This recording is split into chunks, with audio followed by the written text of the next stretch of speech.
शहर के कोने में एक पुराना मकान था, पुराना, धूल से भरा और रहस्यों से भरा हुआ। इस मकान में रहते थे दो बच्चे, रोहन और मीरा। एक दिन जब बारिश हो रही थी और बाहर खेलने का कोई मौका नहीं था, मीरा और रोहन ने घर की पुरानी स्टोर रूम की सफाई करने का फैसला किया। यहाँ तो सब कुछ धूल से भरा हुआ है, मीरा ने छींकते हुए कहा। हो सकता है कोई पुराना खजाना मिल जाए, रोहन ने मजाक किया। लेकिन मजाक सच में बदल गया जब उन्हें एक पुराना लकड़ी का संदूक मिला। यह संदूक साधारण नहीं था, उस पर अजीबोगरीब चिन्ह बने हुए थे, जैसे किसी प्राचीन भाषा में कुछ लिखा हो। यह क्या है? मीरा ने हैरानी से पूछा। जैसे ही रोहन ने संदूक को छुआ, अचानक से एक गहरी गूंज सुनाई दी। क्या तुम तैयार हो? कमरे की सारी लाइट झपकने लगी, हवा ठंडी हो गई और संदूक धीरे धीरे अपने आप खुलने लगा। जैसे ही संदूक खुला, अंदर से तेज रोशनी निकली। क्या हो रहा है? क्या हूँ? मीरा सोचने लगी।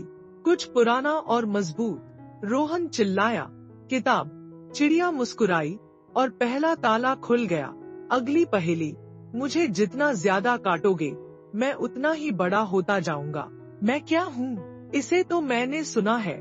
मीरा उछल पड़ी। परछाई? नहीं, रोहन बोला। यह सही जवाब नहीं है।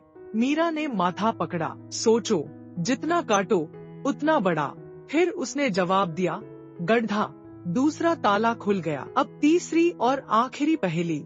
मैं बिना पंखों के उड़ता हूँ, बिना आँखों के रोता हूँ। मैं क्या हूँ? रोहन और मीरा दोनों उलझ गए। बिना पंखों के उड़ता है, बिना आँखों के रोता है। मीरा ने आसमान की ओर देखा और चौंक गई। हवा और बारिश। बिल्कुल सही, चिड़िया चहकी और तीसरा ताला भी खुल गया। दरवाजा अपने आप धड़ाम से खुल गया। दरवाजे के पार लेकिन उनके दिल में एक नई सीख थी। असली खजाना सोना नहीं, बल्कि हमारी खुद की ताकत होती है। मीरा ने कहा। सही कहा, रोहन मुस्कुराया।